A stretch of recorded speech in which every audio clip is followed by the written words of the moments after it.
დიდი პატივია ვიყო თქვენი მეგობარი. ამ სიტყვებით მიმართა დონალდ ტრამპმა სი ძინპინს იმ ისტორიული შეხვედრის ფარგლებში, რომელიც პეკინში ამერიკისა და ჩინეთის პრეზიდენტებს შორის შედგა. კამერების წინ ლიდერების დიალოგი ორი ქვეყნის ისტორიულ კავშირებსა და სამომავლო ურთიერთობების პერსპექტივებზე საუბრით წარიმართა, თუმცა სტრატეგიულად გაცილებით მნიშვნელოვანი საკითხები მხარეებმა კადრს მიღმა დატოვეს. სი ძინპინის თქმით, ჩინეთმა და ამერიკის შეერთებულ შტატებმა უნდა გააკეთონ ყველაფერი, რაც წარადგება არა მხოლოდ მათი კავშირების გაღრმავებას, არამედ მსოფლიო კეთილდღეობას, რისთვისაც მხარეები უნდა მოისწრაფოდნენ პარტნიორობისკენ და არა მეტოქეობისკენ. მსოფლიო ახალ გზა გასაყარზე აღმოჩნდა. შეძლებენ თუ არა ჩინეთი და შეერთებული შტატები, ეგრეთ წოდებული თუკი დედის ხაფანგის დაძლევას და ზესახელმწიფოებს შორის ურთიერთობების ახალი პარადიგმის შექმნას. შეძლებთ თუ არა ერთობლივად გადავწყვიტოთ გლობალური პრობლემები და მეტი სტაბილურობა მოუტანოთ მსოფლიოს. ვკონცენტრირდეთ ორი ერის კეთილდღეობასა და კაცობრიობის მომავალზე. ეს არ არის მხოლოდ ისტორიის, მსოფლიოს, ერების კითხვები. ეს არის ჩვენი დროის კითხვები, რომლებსაც მე და თქვენ, როგორც წამყვანი ქვეყნების ლიდერებმა, პასუხი უნდა გავცეთ. ჩინეთისა და შტატების საერთო ინტერესები გადაწონის მათ შორის არსებულ უთანხმოებებს.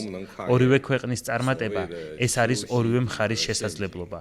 ჩინურ-ამერიკულ ურთიერთობებში კი სტაბილურობა მთელი მსოფლიოსთვის კეთილდღეობას ნიშნავს. მშვიდობა ორივე მხარისთვის სასარგებლოა, მაშინ როცა ომი ორივეს ზიანს აყენებს. ჩვენ უნდა ვიყოთ პარტნიორები და არა მეტოქეები. მივისწრაფოდეთ ურთიერთწარმატებისკენ. ერთად ავღორწინდეთ და ახალ ეპოქაში ზესახელმწიფოების თანაარსებობის ახალ გზაზე დავდგეთ.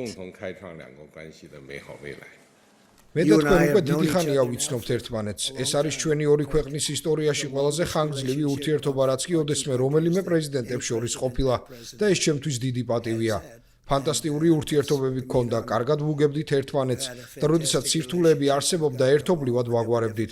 მეც გირეკავდით და თქვენც მირეკავდით და ყოველ ჯერზე, როცა წარმოიქმნებოდა პრობლემა, რომელზეც არავინ იცის, მას ძალიან სწრაფად ვაგვარებდით. ერთად ბრწყინვალე მომავალი გვექნება. ძალიან დიდ პატივს ვცემთ ჩინეთსა და თქვენ მიერ გაწეულ სამუშაოს.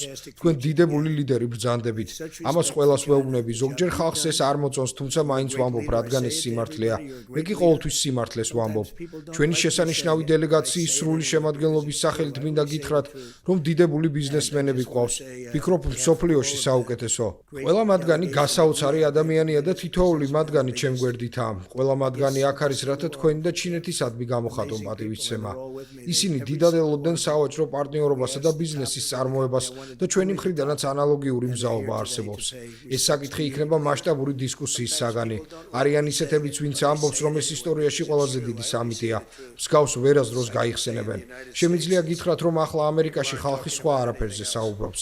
ჩემთვის დიდი პატივია ვიყო თქვენი მეგობარი. ამერიკისა და ჩინეთის ურთიერთობები იმაზე უკეთესი გახდება, ვიდრე ოდესმე. საგულისხმოა ის გარემოებაც, რომ ჩინეთში ამგვარი გრანდიოზული დახვედრის მიუხედავად, აზიურ ქვეყანასა და ვაშინგტონს შორის არსებობს რამდენიმე პრობლემური საკითხი. ერთ-ერთი ასეთი ტაივანია. ჩინური მედიის ცნობით, სი ძინპინმა გააფრთხილა დონალდ ტრამპი, რომ ამ საკითხისადმი არასწორმა მიდგომამ შესაძლოა ურთიერთობები ძალიან სახიფათო მდგომარეობამდე მიიყვანოს. ამავე წყაროს ცნობით, ჩინეთის პრეზიდენტმა კვლავ განუცხადა თავის ამერიკელ კოლეგას, რომ ტაივანის დამოუკიდებლობა შეუთავსებელია ტაივანის სრუტეში მშვიდობასა და სტაბილურობასთან. გასული წლის დეკემბერში ამერიკის შეერთებულმა შტატებმა ტაივანისთვის 10 მილიარდი დოლარის ღირებულების შეერაღების გადაცემაზე განაცხადეს, თუმცა ეს საკითხი ჯერჯერობით განხილვის ეტაპზეა.